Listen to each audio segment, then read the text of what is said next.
But going back to what I was about to say is my listeners, my viewers, these people, we got in Cleveland, we got Carol Crunchlegs. Over here in Boston, we got Larry Lemonade Lips. Larry Lemonade Lips. Yeah, they're all watching. Oh, I know. I actually know of Larry Lemonade. Oh, you Lips. do? Yeah. What's he do for a living? I think he still works down at Denny's. Denny's. Yeah, Yes, it's him. Yeah. And, they're all out there, but they wanted me to ask more provocative questions. So here it is. I'm an open book. Do you brunch? No. Okay, next question. It's not even, really flush it out even a little. You're riding down the Harland Highway. All right, hold tight on the Harland Highway Show. Harland Williams. Here we go. Are you? We won't go till you're comfortable. Like I love you. I love you. Yeah. I'm very comfortable. This whole thing, good. I don't want to keep. No, talk. Can I talk about it? Yeah, please. I'm having an epiphany as soon as I sat here, and I'm being genuine. I know you are. Because I don't know why you just. Now that's a stupid thing to say. I was just going to go. Everything you do makes me laugh, but that's what a moron says. Yeah. And you're like, wait, what? So about the comfortability of a podcast. Yeah. And I realized this isn't it's not like a table. It doesn't look like a conference room. And it's not a sofa. I'm so much more comfortable. I just feel like your bottom half is you know what I mean? Yep. And then you have something to lean on. And I'm so much more. This really would influence because I stopped doing my podcast. You did? Yeah. But if I started up again, this could be an influence. I'm stealing your. You like the aesthetic of this? Everything about it. Yeah, I didn't want to do it where it's too casual, sitting on a couch. I like this configuration where I can look right at you. I've been on some podcasts where the guy's right beside you on the couch, and you're like, "That's hard." Blah blah blah blah blah. Yeah, this is like caramel corn and candy floss all over my fat sister's greasy forehead. And we'll be back right after this. Whoa, maybe we won't. Let's hit the theme music. Todd Glassy is here, gang. Wow. Holy smokes. Buddy. Is that like a cold opening, maybe? Yeah. You could say that. Yeah, this is like a cold opening, a theme.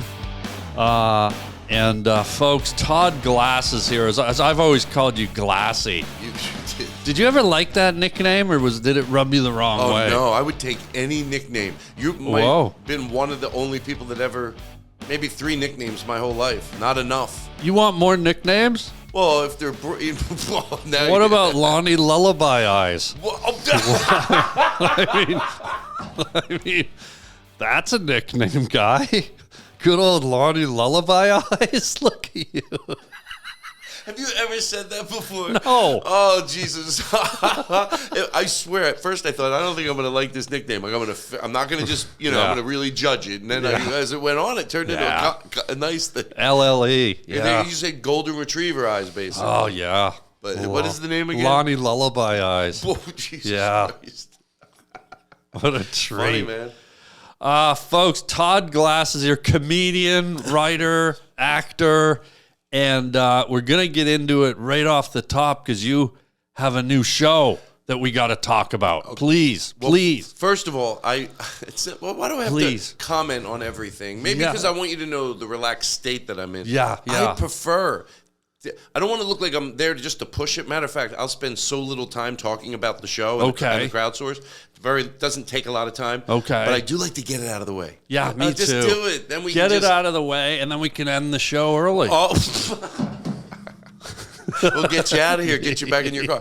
What if they go, you can tell on Harland's show, he's a nice guy, but if he doesn't like you, you go. And then I go, and then that happened to me. I'm like, whoa, that's soon. Yeah, give your dates. Let's get you back in your car, get you back to your home where you're comfortable. Glassy, I did a minute, 45 seconds with Theo Vaughn and shut him down. He sat there for a minute, 45. Theo Vaughn out. Joe Rogan, 36 seconds. 36 seconds. I don't need that. I don't need bullshit. No, I'm here to do a podcast. Thank you. Vaughn, people. Rogan. Sick of this shit. I'm going to agree. I like to be the yes man for somebody because it's fun. It's like just whatever you say to go, fuck that, just give me a little more to see if I can yes man. Like, I'm your buddy, always makes you look. Well, I finally murdered my sister. Thank you. Thank you. Yeah. Everyone else, I'm going to murder my sister. My friend, he said he's going to murder his sister. 3 years later, she's not murdered. Oh, idiot. I did it. At least I followed through. Follows through, this guy. Thanks, okay, I didn't do that good. No, you're fine. No. Edit this out. No way. I can't. It back. Put it back in then. What I'll do is I'll cut it out. And then put it back. And then I'll put it back in. That's my style. Yeah. That's my style. And I really am going to do it. Well, I finally murdered my sister. Thank you. Yeah. Thank you. Yeah. Everyone else, I'm going to murder my sister. My friend, he said he's going to murder his sister. 3 years later, she's not murdered. Oh, idiot. I did it. At least I followed through. Follows through, this guy. Thanks, okay. I didn't do that good. No, you're fine. No. Edit this out. No way. I can't. It Put it back in then. What I'll do is I'll cut it out. And then put it back. And then I'll put it back in. That's my style. Yeah. That's my style. And I really am going to do it.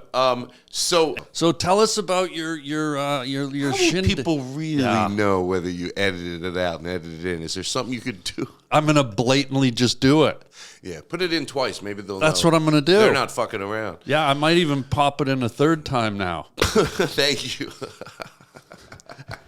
I feel like you're dancing around your show. You're avoiding it. I'm not. I think you're avoiding it. I'm not. You don't even want to plug it, do you? No, I do. Why do you hate your own show? No, callers, go classy.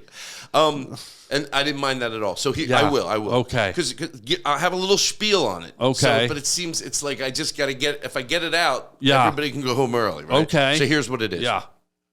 All this, it's like, how do you... There's a thing, there's a concept reel on YouTube. It's called TODD GLASS, The Event of a Lifetime. Right. And I'm only saying this with comfortability because I didn't edit it, but my friend Steve Rosenthal did. And he did a great job. Great editor. He is a very good editor. Love him. And he put this 4.5 minute thing together, and it's not easy to do that. Yeah. You want to put everything in the kitchen sink. Tight. It's there, 4.5 minutes. It's tight. When you're done watching it, you're going to go, holy shit. Yeah. Like, Todd's, it is. It shows exactly what the show is. 2 words. I watched it 3 times in a row. Thank you. 2 words, tight and ripe. Came right, like just boom. I'll take it. Yeah. So tight and ripe. What I've already talked about, we can bypass. I've always tried at comedy. This will explain the show that I want to do in New York. That's what I'm doing right now. To be clean thought, Todd.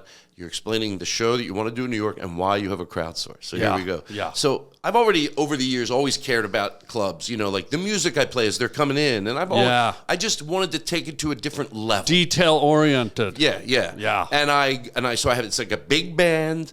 But I thought, what's every opportunity to turn it into an event? And not just some fucking bullshit line, it's an event. No, it's a goddamn event. Yeah. I have a saxophone player playing in the street before the doors open. I saw it. It's in the video. It's in the video. You can see the guy. And then sometimes I laugh at you, and then I think, wait, he was being funny, right? Because then you look stern, and then I don't know if I'm fucking up or not. No, you're fine. So, So there's a lot of elements to the show. After the show, the band plays in the street. I try to have an ice cream truck. But at the guts of it, it's a very, very tight stand-up show. Yeah. If you're craving stand-up, this is not a one-man. This is a stand-up show. With a lot of production around it. Yeah. Here we go into the close. Yeah. So even this year, I toured without the band because I want to make my stand-up as tight as it possibly can be. Yeah. So... Look, this is not just a line. Like is very, very high probability that this show will be successful. Yeah, I've been working on it for a long time. How many years are we talking? How many years have I been doing stand up? Is the question. Specifically on this 5, 6, 7 years. But I've been going towards this type of show for my whole career. Yeah. So I really believe this. Here's the close. The only way I think you can go wrong. Yeah. Is to not have the serious funding, not only for production, but to promote it. I mean, I'm talking about like when they bring a play to New York, not like, $20,000. That's not that much. Yeah. So we need like $50,000. That's just to promote it. Otherwise, it's a waste. This is what we're asking for now. Well, we're asking for, this is one of the items. It's a lot more than that. $50K. Well, that's just one of them. Just one of the asks. Yeah. No, we're not asking for that. I'm just giving you, like, when you break it, we are asking for 140.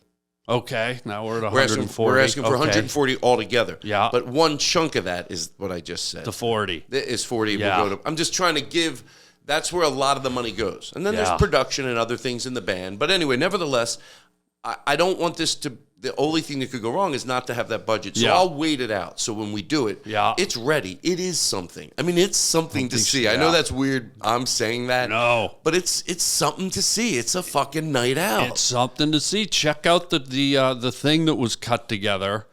And one of the big overheads you have that I got to ask you about is how many guys in this band? You got a big band set up. That could be part of your big expense, but it's worth it. You know, I don't know if it's good that I tell this or don't. But I think it's interesting. I think I don't think it ruins it. Okay. So sometimes I'll have like 3 band members. Yeah. And like, let's say you get a lot. To me, you get the most out of. If you can have more, I'd have more. But the most bang out of the littlest: drums, keyboards, and trumpet.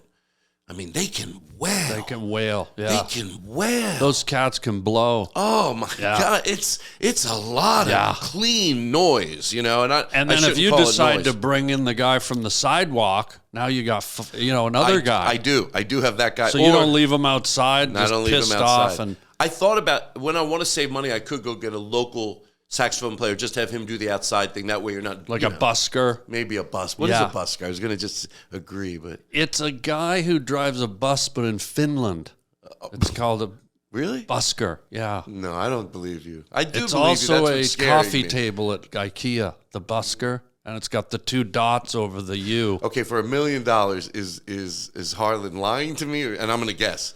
I'm going to say you are not telling me the truth. Oh, he is. What is that from? I love it. This is my theme song. Oh, I like it. I thought I heard it a little while ago. We heard it just a few minutes ago.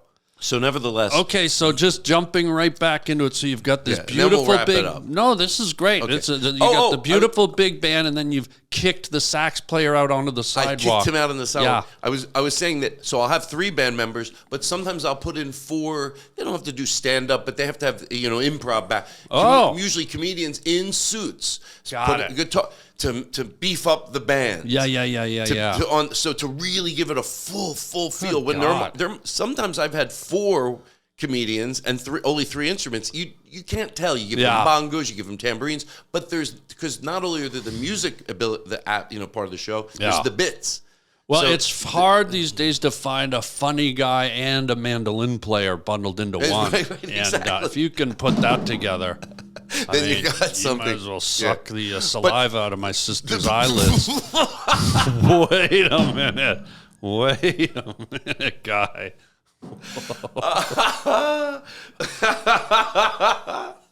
Wow. Yeah. Okay. It's good. Okay. So keep going. I think I'm all done. I think we're. That's what it is. So at my website, the cleanest way to get them over there, TODDGLASS.com. Yeah. Boom! It'll take you right over to Seed and Spark, and that's where the website is. And there you can see the trailer, everything. You see the trailer. It's on YouTube, but it's also there, and a message from me, and where I break it down. Like a friendly message. Hey, everybody, it's Todd. Thanks for coming here. Yeah. I'm better with the word than the clean on the writing it on a paper, And if people wanted to crowdfund, which is where they donate a few bucks. Yes. If they wanted to donate to the thing you're doing, the show, there's that. And then is there a little side button where if someone wanted to donate to the freezing sax player out on the sidewalk, can they help him get a meal? Or because I like you so much, I really feel like we should go there and start up a campaign for the guy out the place out in the street. Maybe we get him a heated blanket or something, or a space heater for him. Maybe so. You had a nice heated blanket for his swollen, puffed up ankles. Or we get him a little. I don't know. I was trying to think like a space heater, a mobile little studio that's got glass around it, so he plays, but he's inside. Oh, speaking of mobile, one of the things because this thing you're doing shows your dedication to comedy. You're one of the guys that to me, you're one of the guys that lives and breathes and is comedy. I do. I love it. It's you. Like, it's in your fiber. It's fun. Yeah. It's still a lot of fun. I still fucking love it. And with the band, yeah, I'm not going to lie. Without the band, it's great. With the band, it's fucking fun. It's fun. And you've always had this commitment, because I'll never forget. I've never seen anything like it. We were in Montreal at the Montreal Festival one year. I'm coming out of a club. A white van pulls up on the curb. The doors fly open. Some guy unfolds two big things. It's a brick wall. Pulls out a mic. He turns around. It's you, and you got a sign that says "Comedy on the Road." Right. You got a comedy club coming out of your van, and you're just stopping wherever you want and doing a show. Oh my God, that Todd Glass mobile comedian started as a joke with Dave Rath and I, and we go, because comedy was everywhere. Yeah. It was like, what was it, 80s everywhere. And this could have been like even 90. Yeah, or 88, 89. Yeah. And so he goes, you should, what it was a pickup, it was a Nissan pickup truck. Yeah. And then the brick wall would fold up. Yeah. And then the speakers, some guy made it for me. And the festival saw me do that at the Irvine Improv. I would just go out after the show. I had a wireless mic, so it was basically a roaming PA system. I know, it was crazy. And they hired me to go up to the festival. They hired me to go up to the festival. Oh. Dude, I walked out of one of the clubs that was in the Fed. There you were, like, hey, gang, like what's up? on this curb. I was a little embarrassed too. It's hilarious. Sometimes I was embarrassed, and sometimes I'd enjoyed it. Oh, Isn't that weird? But that's what I mean. Your commitment to the comedy. It's like, dude, no holds barred. I even have a keyboard player with me there. I remember he'd sit in the front seat and he'd do music for me because I wanted music outside. Todd Glass, mobile comedian, man. Wow, unbelievable. He lives, he breathes. Well, congrats on your show, buddy, and thanks for the good 20-minute plug. And I hope I hope we get people to go to it. Let's say the name one more time. Oh, we Seed and Todd. I think it's ToddGlass.com. Yeah, takes you right over to Seed and Spark. Oh, what's Seed and Spark? That's the crowdsource, I guess you could say. Seed and Spark? Seed and Spark. They do a lot of indie films and stuff. I like them. I like the whole vibe over there, you know. Oh, sounds like a law firm down Seed and Spark. Yeah. I like it. For gardeners. Seed and Spark. God. Have you had a client not pay you the money they deserve you after you've taken care of their lawn for months on months? Call the lawyer firm of Seed and Spark. Yeah. We'll take care of all your garden needs or whatever garden laws. Yeah. Seed and Spark. You would trust them if you were if you're a landscaper, someone won't pay you. Yeah. Oh yeah. Call Seed and Spark. Seed and Spark. They're good. They're like the Larry H. Parker of the garden, the greenhouse set. Yeah. Yes, exactly. So one of the things, buddy, you came on an interesting episode. Mm-hmm. Because my viewers have been saying, I should be a little more controversial. I should ask more poignant questions. Okay. Get in deeper. Let me chew gum because it makes me relax. Chew some gum. But I won't be loud. I'd love it to chew gum with you if you don't mind. Yes. Can I tell you what this is? Yeah, why please. I love this stuff? Yeah. And they're not a sponsor. What's it called? Hubba Bubba. Hubba Bubba's not a sponsor? No.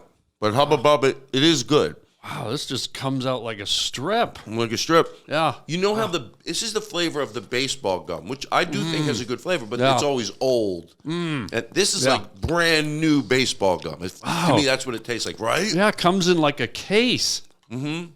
I mean, most gum, you unwrap it in paper. That comes in a plastic gum case. Can I tell you something? I'm being totally honest with you. Please. I love it. I didn't always hide when I took some out on the airplane. Like I go through phases of loving this. So I wouldn't always hide it. I would just open it up and take a piece out. And then one day it just happened. I looked at it from another person's perspective. And I looked like, really? Is this guy like he's eating his bubble tape? Like it looked. So now I do it out of my bag. I hold it in my bag and I'll rip a piece off, Oh, wow. I'm embarrassed to have my Hubba Bubba tape out in public. But maybe when you do it from the bag. Not here. Yeah, not here. No, it's out in the open. But on a plane. I would think if you're on a plane and you're pulling a strand out of a bag where you can't see the casing. No, I mush it up in my hands. Oh, so you're not, because I would think you're just pulling the lining out of your bag and eating your bag. Which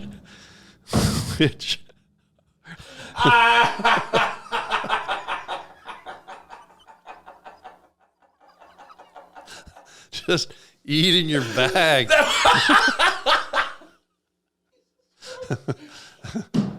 Oh my God, just the visual. Yeah, right?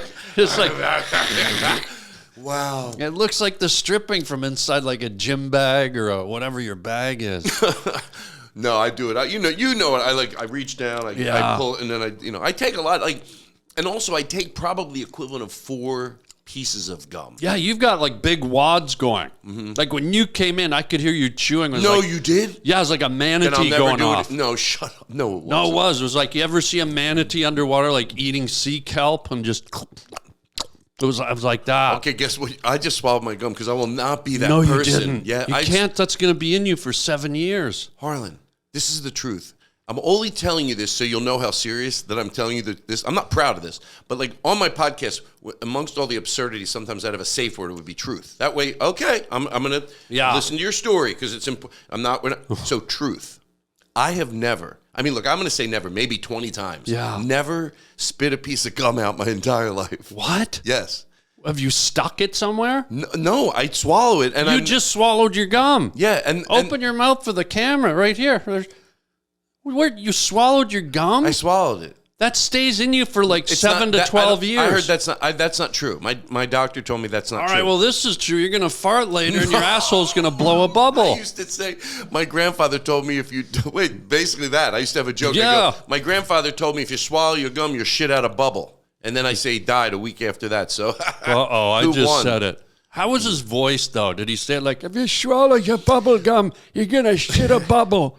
You know what's funny? People don't get old voice as early as they used to. Like, I think in like when I was little, it seemed like if I know this has been talked about before, but if somebody was like 50, especially when I was little, they had old person. Old. Yeah. Yeah, now 50 is like people are going to the Playboy Mansion and eating rhubarb. Yes, exactly. Did I digress? You were going somewhere. You go, oh, they want to see you be more controversial. Well, before we do that, dude, I'm a little worried that you swallowed the gum because is it scientifically proven that you will pass the gum or will it sit in there? Well, as I said to you, I asked my doctor. I'm being up. I go, did you, Todd? Or is it in your head that you did? Yeah. And I'm almost positive I asked a doctor once. Okay. But let's say I didn't. Let's say you have that in your head, but you didn't. Okay. Aren't I living proof? The gum would be... Yeah. It would be everywhere. My body would just all be gum. Yeah. What if I bit into my thumb and blew a bubble? Then Whoa. Bubble boy. Bubble boy. Here you go. Do you want to have some more gum? I feel bad that I forced you. Your chewing wasn't... it wasn't... Here's the thing. It wasn't irritating. It was soothing, to be honest. I don't mind it sometimes. I guess it...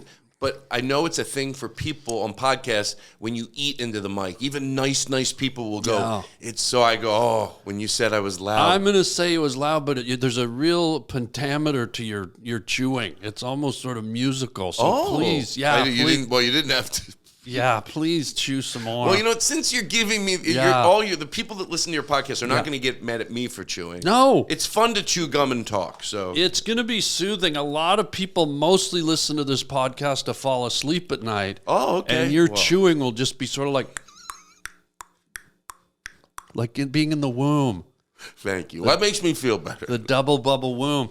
But going back to what I was about to say is my listeners, my viewers, these people, we got in Cleveland, we got Carol Crunchlegs over here, and Boston, we got Larry Lemonade Lips. Larry Lemonade Lips. Yeah, they're all watching. Oh, I know. I actually know of Larry Lemonade. Oh, you do? Lips. Yeah. What's he do for a living? I think he still works down at Denny's. Denny's, yes. It's him, Yeah, and they're all out there, but they wanted me to ask more provocative questions, so here it is. I'm an open book. Do you brunch? No. Okay, next question. It's not even... really flush it out even a little. When you said you mean brunch, you mean to eat the lunch? Yeah, do you brunch with friends? I look at you and I go, there's a bruncher. Like I picture you out on a Sunday. You want to know the truth? Yeah. I don't eat during the day that much. I'm not that hungry during the day. So but brunch is kind of... I know, but I won't eat because once I eat, I'm done for the day.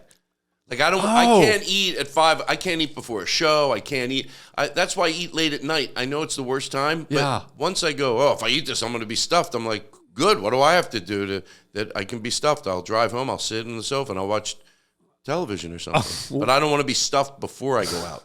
Does that make sense? Wow. Who cares? I'm sorry for talking. No, maybe that's why the gum chewing is in play, because it, you don't have to eat. You fool yourself. You're psychologically double bubbling yourself. It helps me. Jolly Ranchers have been a savior to me too. Oh, really? Like if I don't want to have a dessert, I don't need to have like some. What's a Jolly Rancher? No, is it like a squishy candy? No, it's not squishy. It's more of like a hard candy, but the flavors are great. Like sour apple and stuff like that? Some stuff like that, right. And normal grapes, but all the flavors are just very vibrant flavors. And Jolly Rancher. Jolly Ranchers, they're good. How'd they arrive at that name? Like a rancher?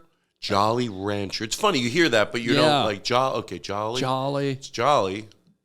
Yeah, like... I want to know. You could probably Google it. Like, Why am I talking like that? I don't know. Google. Maybe you have early onset of dementia. No, I hope not. Well, you might. I might. Everybody might. Get over it already. Get over it. Dementia. I'm just going to actually tell people I have it. I go, Yeah, you know what? I yeah, live every day. yeah. I'm trying my hardest. Yeah, you're trying it. People go, Todd's doing pretty good But you with don't dementia. you don't hear jolly. Like, when was the last time you ever used it in a conversation? Hey, there goes a jolly guy. Well, I could see you using it. Yeah. Because you have a very colorful, what would Yeah. you say? Yeah. Vocabulary. Yes, very Jolly. playful, jolly. Yeah. Did you have a jolly jumper when you were a baby? Do you know what those are? Something like it I most likely had. Remember that they had the in the door frame, and your parents would hang Yeah, we had that. the jolly jumper? Is that what it was called? That's what it was called when I was a kid.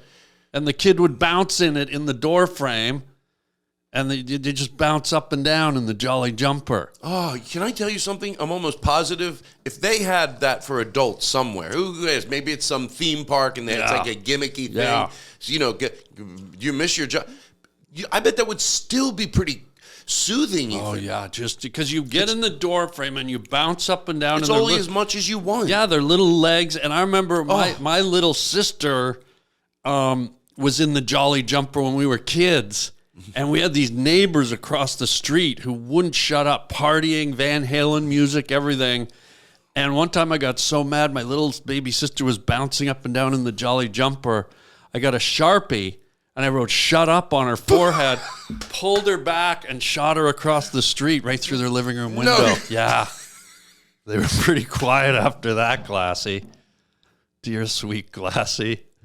Let me tell you something, and I don't want to just keep saying it because I know it's not, I get it. People smoke pot, who cares? But Yeah. if you're watching this out of my paranoia and you think, Yeah. oh, Todd's over laughing at Harland. Yeah. Yeah, you smoke pot and rewatch the show. And then I'm sitting right here. It's Yeah. a lot. It's good. I love it, by the way.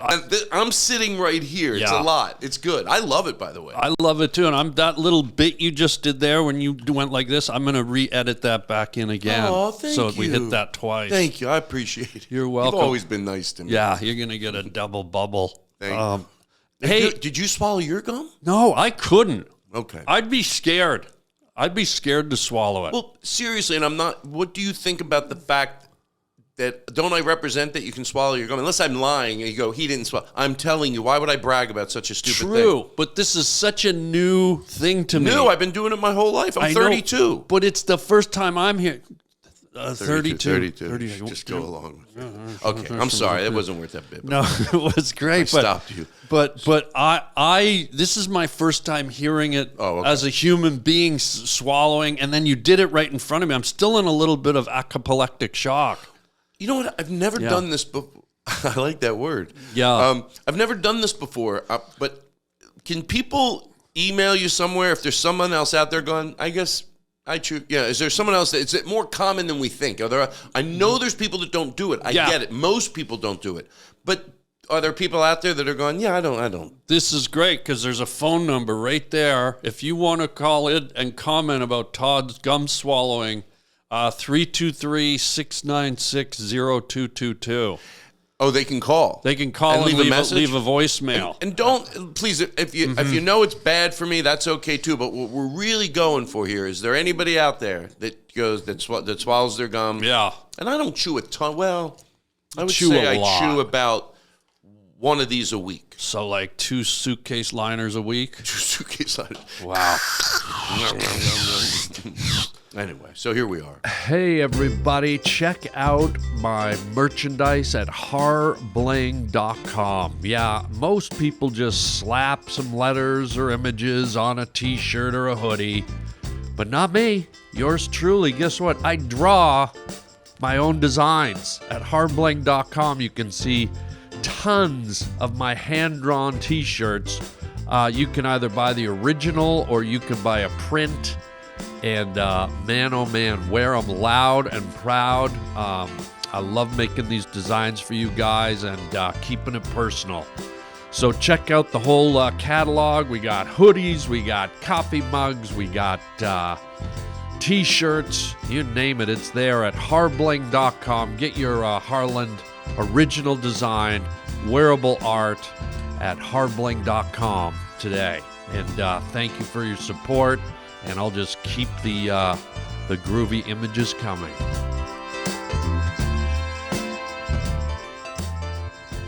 So I heard recently, I was reading an article about you, and it was a pretty powerful piece. It was in the New York Times, and they're talking about how you ran into some problems with the food rating system here in LA, where they put the letter in the window. Oh. What the hell happened, guy? I went to a restaurant. Yeah. They had a D in the window. Yeah. I'm like, and next to it, the guy wrote "alicious." Yeah. I'm like, whoa. You don't get it. I went up to the guy, go, sir, you don't give it you got it. Yeah. Did you get a D? Be honest. He goes, no, I got a delicious. Wow. I go, sir. I'm like, I'm not usually arguing. I don't usually, because they say if you argue with an idiot, no one knows who the idiot is from afar. But I couldn't help myself. Wow. I go, sir, then why is the D professionally written like in blue, like it's printed, and the Alicious is written in a like a black magic Sharpie? Yeah. He goes, that's what my wife said. Wow. I go, sir, you're mind fucking me because it's supposed to make it look like even he's saying, my wife's saying the same thing, but I didn't do it. So anyway, I ended up getting him closed down. You did? He got deported. Oh, I don't like that joke, deported part of it. You know, even in that's comedy. Also D. It could be D and then He deported. He didn't get. You know how even in your bits sometimes I'm like, I don't want sadness from somebody. So he just the whole building burnt down. He got insurance and he's living in the Bahamas. Well, I went to an Arby's down in Westwood, and they had an F in the window, and there was an uck off.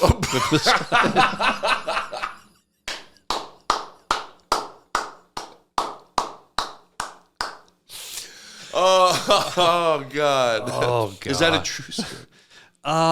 Are you a socializer, or do you keep to your? Oh God, are you puking up your gut? Oh my God! Did you regurgitate like a cow? Like do you chew your cud with the gum?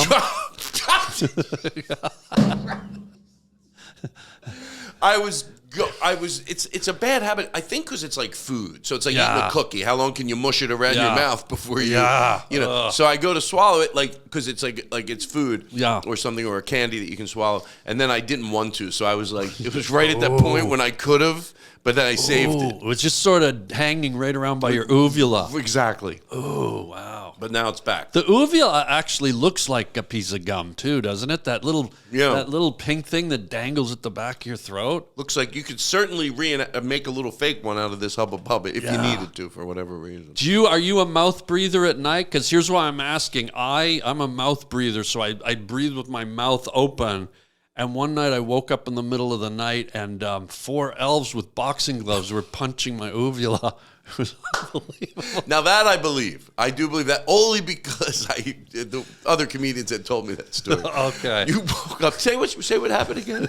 What happened? No, seriously. What happened again? You woke up. I woke up in the middle of the night and 4 elves with boxing gloves were my uvula. Oh, did you freak out? No, I swallowed them. Oh, you Fuck them. They're gone. Oh, dear.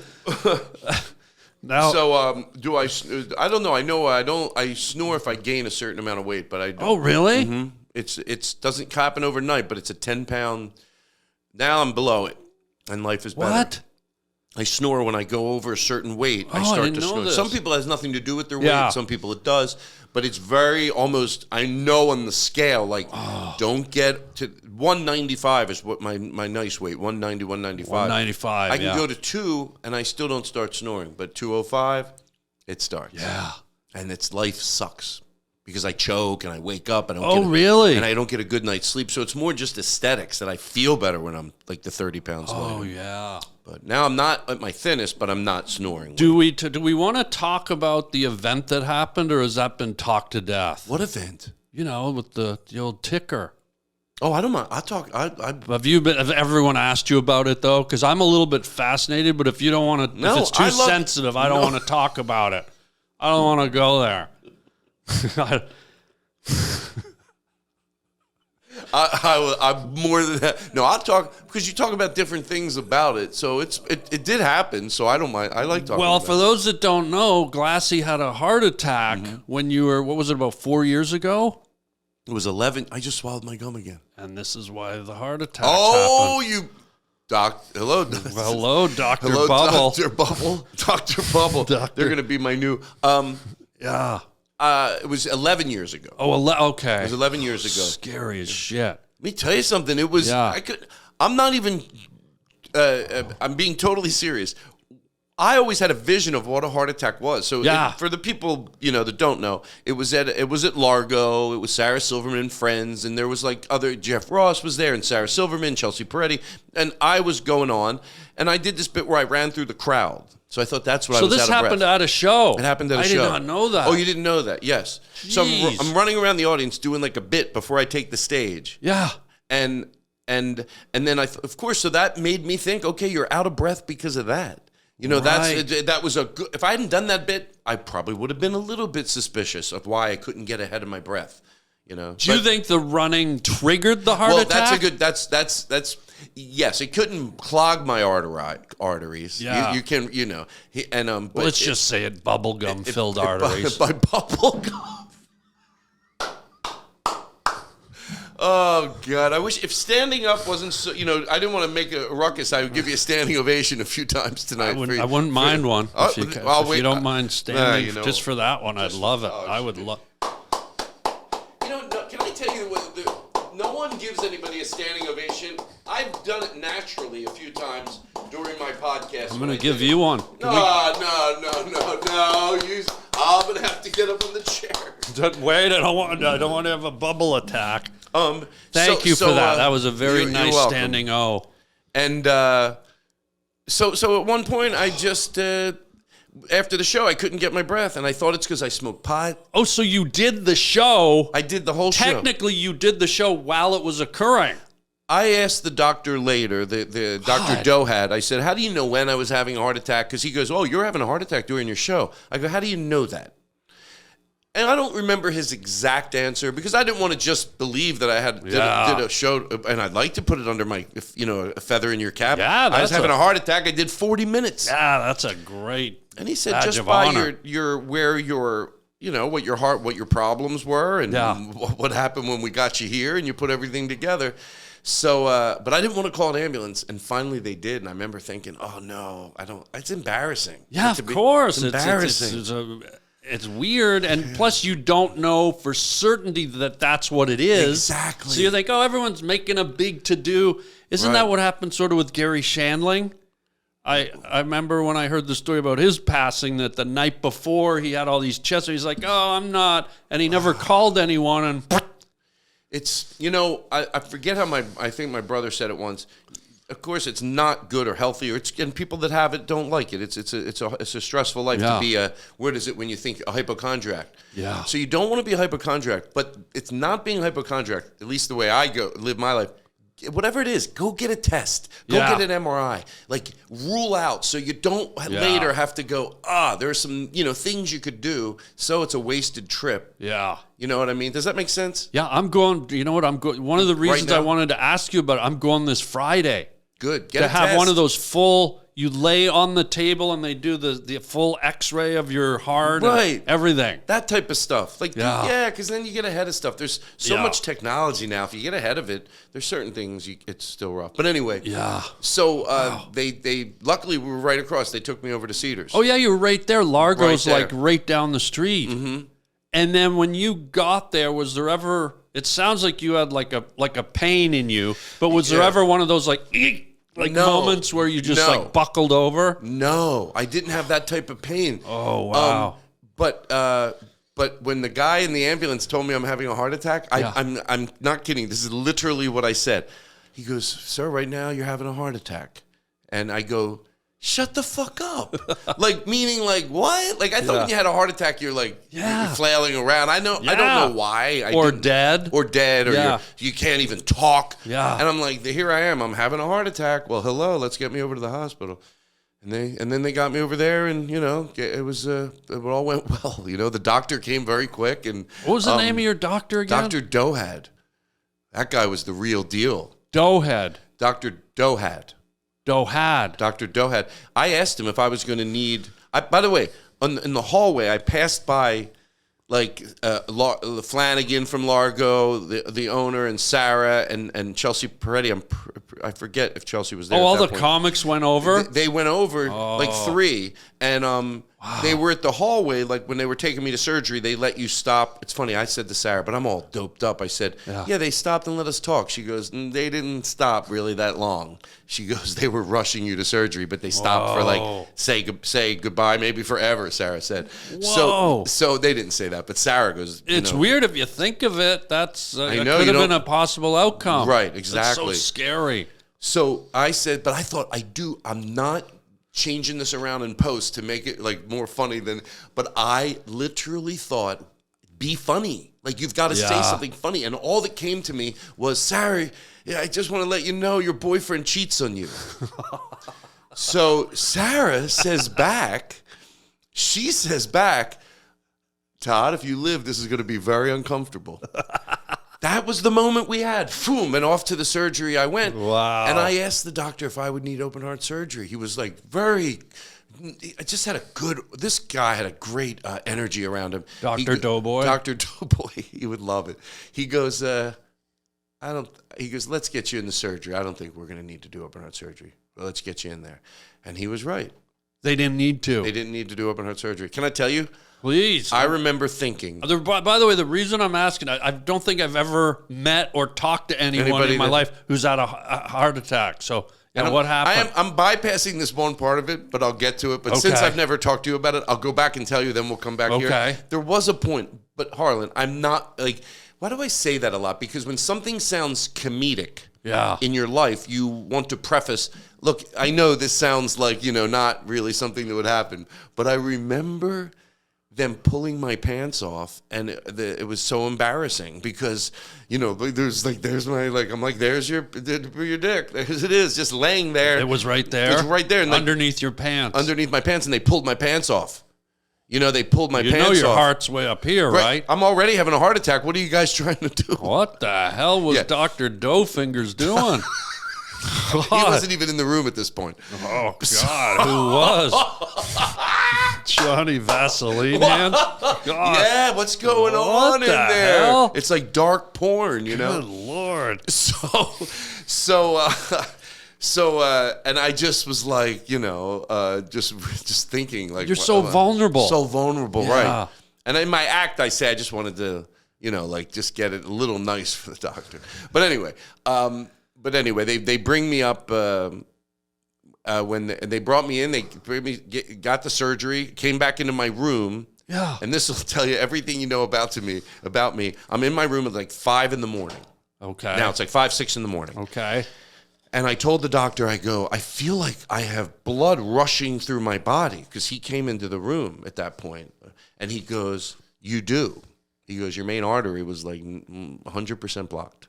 100. And I ran for an hour and a half that morning on the treadmill. I ran every day. So, but not with the exhilaration. And then I was afraid afterwards, because I go to the gym every day. He goes, you can't. I go, what happened if I ran like for 3 hours straight? He goes, you can't run your arteries clogged. He He goes, you could get heat exhaustion and faint. Yeah. But he goes, if you test yourself every year, I go twice a year. You do? I take the Lipitor. I changed a lot. I don't smoke. Yeah, the moon could fall out of the, whatever that expression is. But he goes, Todd, you're safe. Like, go live your life. Yeah, he goes, you're fine. You had no damage to your heart. And if I needed open heart surgery, I thought, I don't know why I thought this, it would have put me into, I've never been depressed. I get into funks, but I think it would depress me.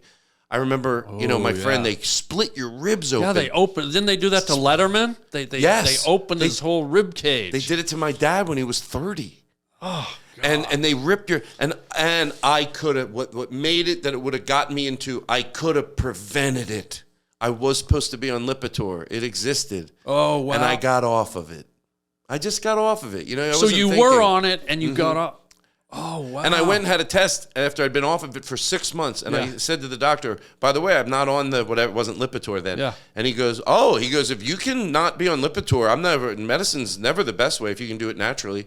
So I was like, oh, okay. And then I slowly stopped doing it naturally. Oh. And then boom, my arteries clogged. So what is the medical reason that your specific artery just clogged right up? Was it your diet? Was it your diet, hereditary, but it's not so hereditary where I haven't changed it drastically. So I think it's mixed a little bit of hereditary. But I think the danger of that is using that as an excuse. Though it's hereditary. All right, you can still do something about it. But I never understood, because you're a young, healthy-looking guy.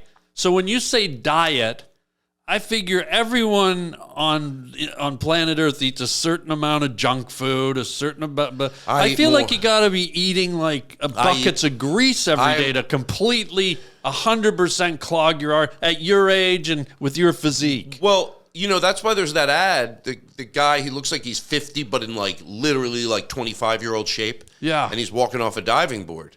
And he's going to jump, and this guy's like, and then it gives his cholesterol stats, at the bottom. It goes, hey, but it can be hereditary, or you can luck out and not. But I do eat. I mean, late at night, and not being on the Lipitor. That's the thing. Yeah. I have my sweet tooth is still there late at night. And I ate a lot of bad food, but I did quit smoking, and I did do a lot of good things. But now I use the Lipitor to make up for it. You've changed your habits. Yeah, a lot. But my eating, late at night, I can't. It's hard to stop. I thought you had a dog. Oh, I would have a pizza. I'm always hungry. Right now I'm hungry. Is that real? 7-Eleven pizza. Are they the best? I'd never had one. Well, if you're on Lipitor, you might as well... Wait, where did you get this from? 7-Eleven. No, see, but where did you have it? I know, but where did you have it? Well, right under here. For what purpose? Well, I was going to give it to you at the end as a present. Oh, thank you. I wish I could heat it up. Well, if you put your hands on it, how warm are your hands? Well, thank you. I never had one. Yeah. But I will tell you. Oh, never mind. What? Well, I got one of those cheap little, they're like... Oh, here we go. Oh, yeah. Jesus Christ. What is it? You know how they're like gigantic toaster ovens? They're like little pizza ovens. But they're not, it's like $120. Yeah. But you can put like a small pizza in it. I learned that even the cheaper pizzas at Vaughn's, like if you go get a few, like just a simple pizza... Yeah. And you can sprinkle something on it, give it a little. Pulling it out of the oven, probably what I'm saying this is because probably it's true with this. When you pull it right out of the oven, it tastes pretty better than you think a lot. Yeah. Do you know what I'm talking about? A simple little pizza, fresh out of the oven. Yeah. I have a little sauce there. I can dip it in if I want to. What's the sauce? You know what? I use red sauce or pink sauce. Sometimes I'm in the mood to dip it in pink sauce. What's a pink sauce? Pink sauce is like it is pink, but it's like. It's like red sauce, but I think it's the equivalent of adding a little cream cheese to red sauce. And it turns it pink, and it's got a sweeter flavor. You never had pink sauce? No. I mean, I don't recommend making a pink sauce pizza, although it might be okay, but I just sometimes dip it in there. But nevertheless, I can't believe you would probably like it. It's just a sauce, just so we're clear. It's a sauce, yes. And it's pink. It is pinkish, yes. So it's just a colored sauce. Well, there's no food derivative. It's just it's like melting a crayon. No. And dipping, just pink. Do you like red sauce? Aha. Red, what's I don't wrong? know what that is. No, yes you do. Yes you do. What about- Oh, I'm glad I thought of that. That's a good one. You red sauce. Red sauce, you're fine with red sauce. Oh, you red like a crown? They just melt crowns down and you have red sauce. Wait. Aren't sauces, isn't it supposed to be White, so they're all like colors. butter sauce or garlic sauce? Butter or, sauce. Isn't there supposed to be like my food God. attached? It's not just sauces aren't just a color. I can't believe you said butter sauce. What do you mean? Oh, because of your heart? Christ. No, Is that it- was my other nickname butter sauce when you're on the soccer team. when I was on the soccer team. Oh my God! Here he goes down the left side. There he is. Butter sauce. He's running in. Butter sauce scores. Butter sauce. I thought I'd never live. I thought you said it for that reason. Yeah, I forgot No, about you that. forgot. It's okay. Wow. But thank you for the pizza. And, Oh, you're welcome. is it really for me? Yeah, that's for you. Because it's still cold. Yeah, people. I just pulled it out of the freezer not too long ago. Oh, okay, cool. Yeah, All right, thank the you. frozen pizza. 7-Eleven, baby. Do you entertain? Or you seem like a guy who likes to like get with your group of buddies and socialize? Or are you a guy that likes to open up to your friends and talk to them, or are you more guarded? I feel like you're more the open, like you can talk about it, just the way we talked about the hard thing. Yeah. I like having people over my house. You do? It's easy to park in my neighborhood, so that's an advantage. Bingo. Bingo. Yeah. So I think about that, and I don't like to. I know how to create an atmosphere. I'm very good at that. Oh wow! So Tell me. I have a fire pit in my backyard, which a lot of people do, but there's not cement benches around it because I see a lot of people, they build fire pits even when they have like so much money.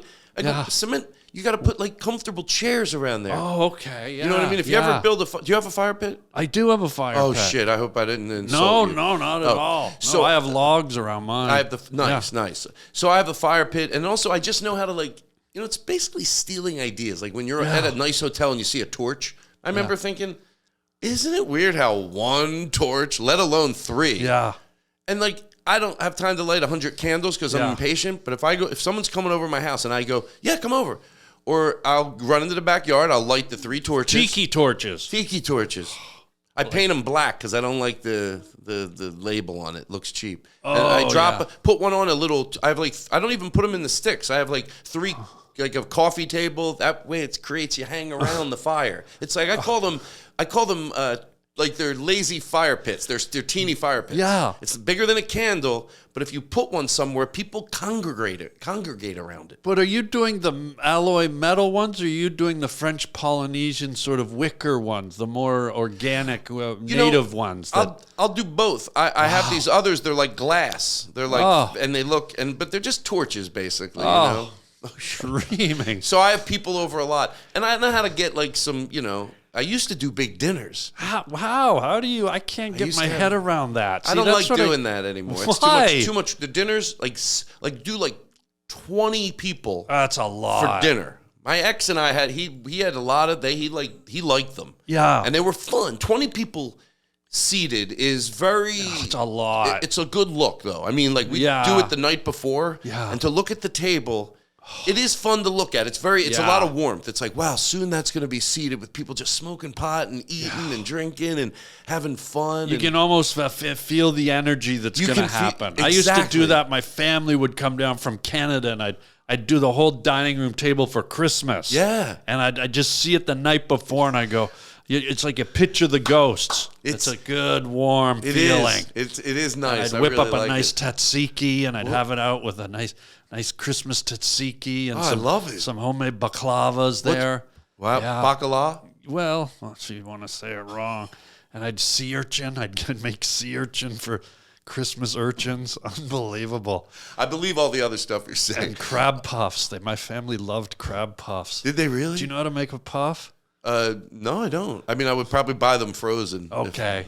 But you don't. You make them? Yeah, I like to do you my really? own puffs.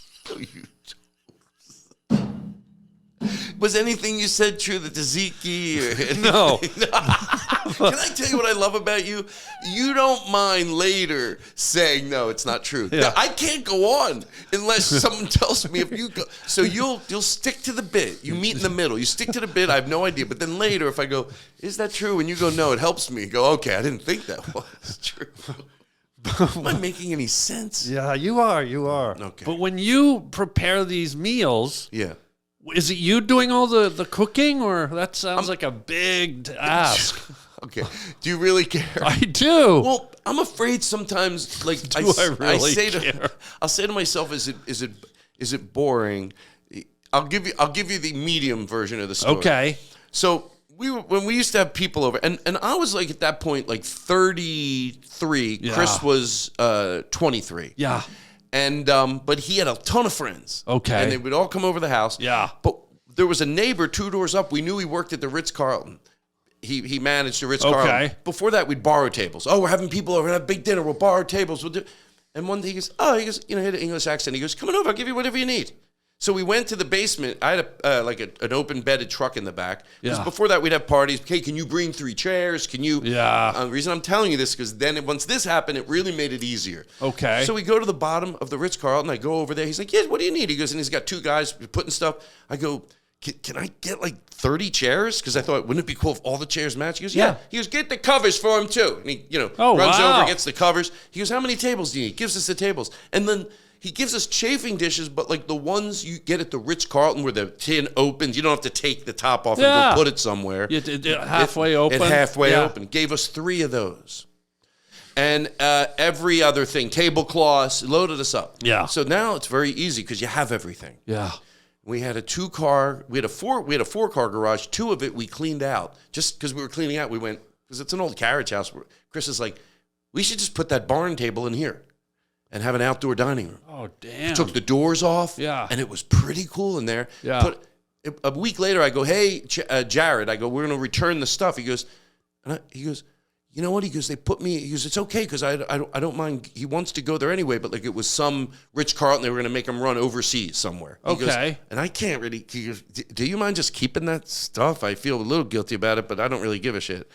And he just gave it to us. You got all that free furniture. All that free stuff. So we had the room to store it. So when we had those dinners and the chafing dishes, for me, because I'm not a prepare as people get there. I can't, things have to be, the reason it heats the food with water for people that, a lot of people, it's the water. So you keep it warm without drying it out. That's just the premise of it. So you can do everything before people get there. It's just waiting in these things. Yeah. And a friend of mine, mom, told me the best thing when one thing's done, don't do things that involve, if you're already nervous, don't have garlic bread you got to take out of the oven. Have soft rolls on the table already. Boom, they're there. A salad, because it's a room temperature meal. Green beans with garlic sauce. As many things, you don't have to be, a lot of things can be on the table. So that's the premise we use. Now here's the last thing. So Chris liked to cook sometimes. Sometimes he did it all. Yeah. I had tricks. I'm not a cooker. I don't. Yeah, so I would that's go what I was wondering, if you actually did the hands. Okay. I don't have the patience. Yeah. But I have tricks. Okay, so you're serving cereal?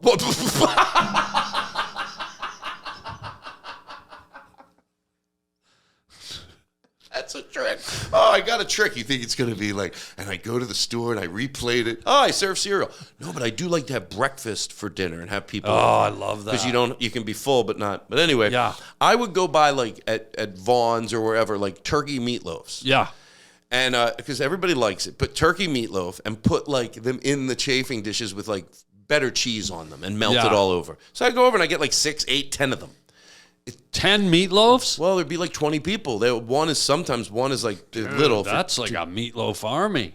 Yeah, that's the name of my first band. Is it really? Yeah. Or I'd go buy like, I'd do things that were pretty easy. Buy lasagnas from this like place up the street. 3, 4 lasagnas. So 3 lasagnas, 10 meatloafs. No, either or. I picture nights rushing your house and you guys just hanging out the window throwing meatloafs at people.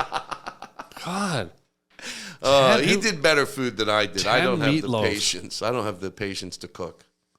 I admire people that can go into the kitchen but my head's a little too. That's why I was asking, because I'm 2 things. I was asking about the heart attack because it's a world I've never got to talk to someone about, and I've never really talked about a dude friend about cooking and stuff. Yeah. But somehow I just wondered if you did it. And you were right. I don't. I don't really. You don't, but no. But you do entertain a little. I like now. I don't even now. To be honest, I don't like to do anything but just have groups of people over. I don't want a big party. Like have 7-8 people over. To me is like a nice fun night. And it's just a hang. It's not dinner. It's just like chill out. Do the fun part, hanging out with my friends. Yeah. So I mean, I know how to go get good snacks. You got Uber Eats. You can have a fun night. But the less prep I have to do, the more fun I'm gonna have. Light some torches, have some pot, have people over, get the fire pit going. That's all you got to do. Just create a cool atmosphere, which I'm very good at. You're really good. And then the other thing, just hang within that atmosphere. That's pretty much what I always do. Wow. I'm going to have you over. I would love to have you over. Yeah, I've never been over. I'd love to come by one time. You'd be around the fire pit with, you know what would be great to have you do mushrooms and have you over. And you just got to exist. But it would be very entertaining for everybody else. I think you're right. Do you have you ever you don't drink or do any? I have tried mushrooms recently for the first time. And what was it? And it was fabulous. It was fun. It was look, I'm a guy that doesn't indulge very often because I'm always laughing in my head already. Yes. But when I have a beer or I do something like that, oh my God, I go from like here to here I just want to laugh. I'm not looking to see a purple elephant. I'm not trying to find inner demons. I'm not trying to resolve any issues. I just want to laugh my ass off. Harland, That's so it. much, and I agree, and no disrespect that people that want to do more than that. That's their thing. Not even sarcastic. Yeah. Like I totally get it. But the way I feel exactly like you, and what I always say is, I don't mind getting high. I don't even mind floating off the ground a teeny bit. Yeah. But if I shift my weight, it's because I want to come back down. I want to be in control, but have fun. I want to be in control. And my friend has this stuff. He calls it giggle juice. And it's made from mushrooms. Oh. And it's soaking them in it. And then he pours it out. He strains it. And he calls it giggle juice. And Harlan, I am not kidding around. It has its name for the proper reason. It's perfect. It's like, it's more than pot.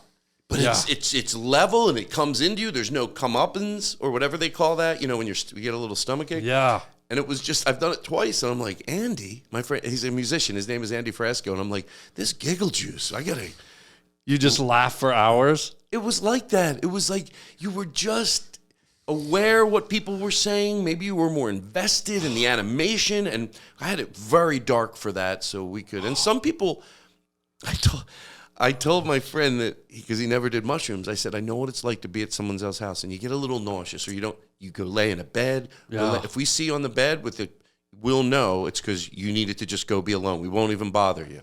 So, and about 2 hours in, I go in and my friend is fully clothed under the blanket. I didn't picture that. I just pictured laying on top of the bed. He's tucked in. You know what? I left him. I'm like, I'm glad I told him that. Yeah. And he stayed for about 40 minutes. He woke up and he joined the party again. He just needed to go. But anyway, giggle juice, Harlan. Yeah, my experience was last year I was a Burning Man. And, I'm jealous. And I was with a friend of mine and we tried the shroomies and we went out onto the playa.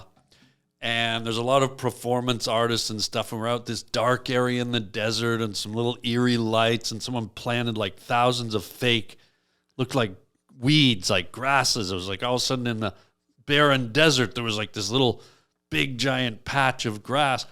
And some topless girl with just a robe on, her whole shtick was she somehow put some kind of like bubble over her head. And it was like probably about 4 feet high, and her head was inside the bubble, and she was dancing around. Yeah, and there's bubbles going, and she's got lights in it and everything. And so at first we were like, how artsy. And then, of course, I made the comment, holy fuck, she's getting attacked by a fart. And we just, her head was in a fart for the next hour. And everyone's there like, ooh, look at the art. And me and my friend were buckled over. This girl's head was being consumed by her own fart. And it was changing colors and the eerie music's going.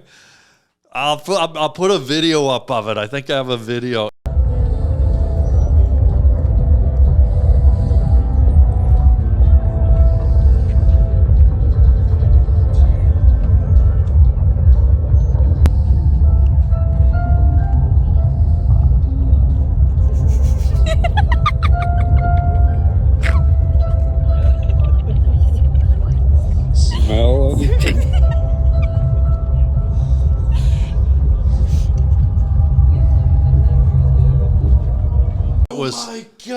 But that's was that fun to see? It was so fun, but it Who was. thought of that? You would like to see that on mushrooms because they're right? I don't know. It was just someone doing an outdoor art thing. Oh, we walked up on it. Oh my God! We were, and at first we were like, "Ooh, look at the art! Look at the eclectic bubblehead!" And then, of course, as soon as we established that bubble over her head, and you could see her head inside, and she's like going like this. And we were like, now she's got this changing color fart on her head. Oh, and we were dying. We died for about 40 minutes, and people around us were just like, they couldn't even fathom our laughing fit. Yeah, but that's where I want to be when I do that stuff. Yeah, well, I'm right with you with that. It's just, and that's what this giggle. What if you found out I sell it? The end of my show. Well, you can get that giggle juice over on my website. Yeah. Wow. How long ago was this thing? This was last summer. And you went to Burning Man. Yeah, last summer. Was that the first time you ever went? It's my 5th time. Wow. I've already got my tickets for this year, too. You've never been? No, and I've had serious talks about it. My friends that know me go, Todd, look, you're not going to enjoy a festival unless you can do it the way you need to do it. Yeah. And I don't want to do anything in the day. So I just need like an air conditioned. Yeah, that's what I do. I get an RV. Oh, you do? You get an RV, you drive it in, you can sleep all day, you can do whatever you want. And then at night, At night, you're out all night. You can go into your RV whenever you want. Air conditioning, shower, bathroom, stove. It's like, and how far? Like, I even ask questions like this when I'm very seriously about contemplating about finally going to a music festival. What's the how far is the RV place from where you have to walk to see the shows? As soon as you open your door, it's right. It's that close. It's not like you got to walk a quarter of a mile. I've heard stories, No, everyone has a bike. You have to have a bicycle, but the Burning Man experience, as soon as you open your door, it's there. It's going right by your street. Has there another festival that you've ever been to you would recommend? Nothing eclipses Burning Man.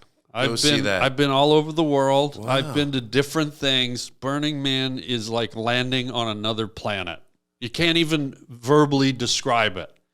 That's how. Wow. And everyone who's ever gone has come back and just been like, wow. Yeah. Is that in Palm Springs? No, it's in Nevada. It's up north. What's in What's the other one? That's Coachella. That's just a bunch of people walking around in the heat from soundstage to soundstage watching, Berlin and Pet Shop Boys and Bay City Rollers, Okay. Yeah. I asked for a reason, but it doesn't matter. But yeah, I really do. I have to figure out because at nighttime, what's the temperature there at night? It fluctuates. One year I went and it was sort of chilly. You could see your breath. That's fine. And then other times all the other times I've been there, it's been really nice. Sort of like. So no 90, 100 degrees? No, not at night. Not at night. That's it's a desert, so it cools down at night. Nice. Yeah. Do you go with anybody? Yeah, I have a little group of buddies that I go with. Nice. It's a riot, buddy. You'd love it. Yeah, I'm gonna make it happen. Well, before you do that, it's time for words from a wooden shoe. This is something we do with all our guests, Todd. Okay. TODD GLASS. How it works is you reach in the authentic Dutch clog, pull out a word, and see if it inspires a story from your journey, my friend. Okay. Just reach in there and read your word to the folks. Here we go. What is it? There is something about can I say the word? Yeah. Potato. I wanted turkey. Potato. Interesting. Well, this one's not that good just because it involves the word potato. But I remember this woman, her name was Linda Michaels, and I had I had dyslexia before they knew what it was. Oh, you have dyslexia? Yeah. You have it too? And so my mom would always try to get people to help me, like with my homework and stuff. So this woman on the block, her name was Linda Michael. She was a teacher. She tutored me on the side, and I told her, I said, I was in second grade. I didn't know. Yeah. I go, your mashed potatoes are lumpy because I wasn't eating them. Oh boy. Texture for a little kid can be like. I go, I didn't say anything. I knew not to say anything, but when she asked me why, it was like. Your mashed potatoes are lumpy. My mom's are more fluffy. Like I was like, something like that. Anyway, so she goes, so she was like nice about it, I'm sure. But I do remember, she goes, do you want anything for dessert? Whoa. And I go, oh, because once before I just had a spoonful of peanut butter and I liked it a lot. Yeah. And she said, yeah, but if you tell me my mashed potatoes aren't lumpy. Like, and she was just being playful, but also probably insecure now that I think about it. And then she gave me peanut butter, and it was chunky peanut butter. I'm like, what the fuck is going on here? You said it was lumpy? I still, no. And it wasn't as bad as lumpy mashed potatoes for me, but I didn't like it either. But I ate the whole thing. I knew to eat the whole spoonful. This has a little bit, and correct me if I'm wrong, there's a little hint of Mrs. Robinson on this. Were you being seduced? Because when I hear you telling a woman she's lumpy, something very seductive about this story. What? Yeah, in second grade. Oh, I look, and I'm the aggressor. That's what makes it somewhat. We can, we can joke about. I'm the one. Hey, I like your mashed potatoes are lumpy for a second grader. I wish I was that cool. Wow. So she wasn't trying to hit on you? No. For real? No, I knew her husband. We were friends.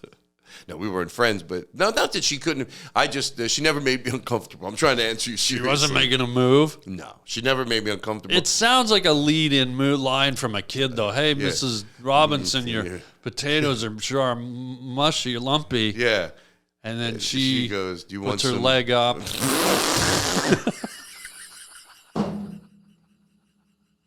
And then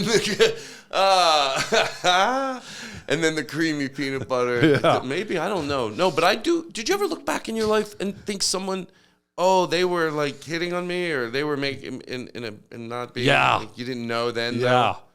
Yeah, I think so too. I went to a birthday party when I was a kid. I'll never forget. I went to one of my friend's birthday parties, and our parents had to come pick us up after. And all the other kids had sort of left, and I was the last kid. And I remember the parents of the kid, the mother put me up on her lap, and she was like putting me really close to her boobs. And then the father was kind of crouched down, and they were sort of like talking. And even as a little kid, I thought, this feels a little too close. They never touched me. But suddenly my dad showed up. And my whole life, I sort of went, if my dad didn't come when he came, I think something might have happened. It was really weird. Like they never touched me, but it was way too, they go, oh, you're such a cute little boy. And they were like, and it was like something, even as a kid, it's interesting how your radar goes. Yeah, that's what I was going to say. Something's amiss. You know sometimes, and that's why it's important to obviously to teach your kids to respect authority, but not to the point. The problem with the old days, that's why I hate when people say, oh, we should go back. No, that wasn't good either. Yeah. You have to, you don't want your kid to be so scared of authority that they let that type of thing happen.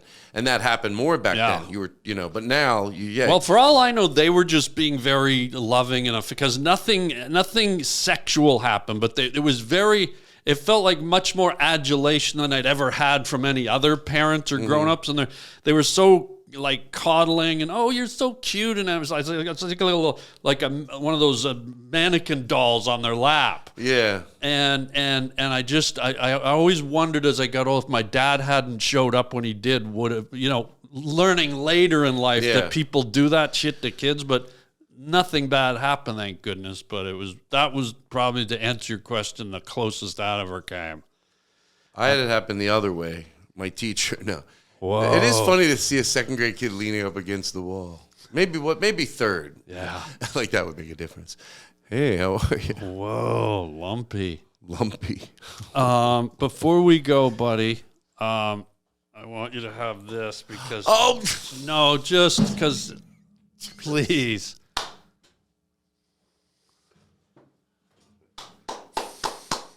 Have you done this ever before? What? You brought pizzas out like that? Just for you, my guy. That's the best. Yeah. Wow. Double pizzas. Thank you. Before we go, buddy, one last time. I know we covered it off the top, but I want to drive it home because this is important. I know you put a lot into this comedy show. Tell them again where they can see it, where they can get involved. TODDGLASS.com and takes you right over to Seed and Spark. I will tell you, because I think it's the highest tier. There's so many in between tiers. Yeah. Like different things. They'll see it. They're over there. I don't. Yeah. It's going to be easier if they just go there and see Yeah. the tiers. Like all those crowdsources have tiers, and there's some cool ones. But the highest one is. Yeah. The highest one is. I'll take 30 seconds to say this. Is that Say it, right? please. Well, the one below that is name the band after you for one night. You know. Is that right? Yeah. Name the. That's a higher end Okay. item. But the highest tier is pay for the whole thing. So here's the sell on it. So once I get the funding, then I will go to my comedian friends that have larger audiences, for lack of a better word, some famous comedian friends. Yeah. Some will say no, I'm sure politely, but I know 4 or 5 will say yes to present me. So in other words, once I have the money, I don't want to go to them for their money. Right. I don't comfortable doing that, but for their name. So then I'll go, like I don't want to say the names, but like 4 people on a billboard, whoever them present, because it's usually one person presents. 4 people present Todd Glass. It'll be a little maybe kitsch idea. Also help put people in seats. Bill Burr, Chris Rock. People That's with the 2 money. of them. People with the money. Yeah. They are 2 people with the money. Once I have the money, then the person, if one person pays for it, then their name Goes can up. go. Now, if you're a benefactor on that alone, like if you're like that, the money we're looking for like 150. That's not a lot for a benefactor. Or maybe what would happen if 2 people came? We can both give 75, but we want both our names up there. You know what? Yeah, we'd squeeze them up there. Done. But no, it can't do more than that. Yeah, can't do more than that. But anyway, that's the high tier item. Wow. TODDGLASS.com over to Seed and Spark. Thanks for letting me give it a second. Oh my God, are you kidding? All right, I got one more thing. Yeah. I tried to get obsessed on every second that I had the audience in my power. Like we said, well, they're being seated. Well, they're before the show, after the show. Yeah. I said to my friend, I go, what's an area we're not thinking of? And she, within 1 second, she goes, what about if they bring the hot chocolate home? Because the water's not in it when I give it to go. Okay. And they bring it home and they're eating the cookies and the hot chocolate. Make a playlist that they can listen to. So I started doing that. So now they can go home. Hey, first thing I do is lower your lights, go eat your cookies. Yeah. And I have music they can listen to. So I really do try to create a mood. Create from as much time as I can probably stretch the night out to make it something special. So there we go. Thank you. Todd Glass. Folks. Harland. Yeah. Oh my God. This was so much fun. Wasn't it good? Oh, this was just you. I mean, obviously this was a lot of fun. I appreciate it. We got to hang out more than we ever got I want to come to one of your fire pit parties. You're going to be there for self-serving reasons because I want to have you there. But I want to go. I want to see the tiki lamps. And you know what we'll do? We'll think of one person we both know. Okay. That we both like, or 2. Okay. And then we'll have them with us. Will you be offended if I bring some pink sauce? No, I'd love it. Done. I think you're going to... Sorry, I cut you off. No. I think you might like pink sauce if you try it, but we'll talk about that at the fire pit. We will? Yes, and we'll be back. Okay, hold on. So then now you say, now hit the theme song. Now you can hit the theme song. Ladies and gentlemen, that's right. You on the Harland Highway podcast. Todd Glass. Check out his stand-up comedy. Where's your schedule for your shows? At TODDGLASS.com. TODDGLASS.com. Get in on his crowdfunding, folks. TikTok, Instagram, having a ball over there. Chad Maxwell, thank you for helping me. And as a little health thing, I told you I'm going to get my heart checked this week. After talking to Todd, everyone take the time to go and get yourself checked. Right, Todd? Yes. Preventive, right? Danny Duncan, you let me down. Yeah. Lonnie Lemonade Lips. And until next time, everybody, chicken chow mein, and we'll see you next time.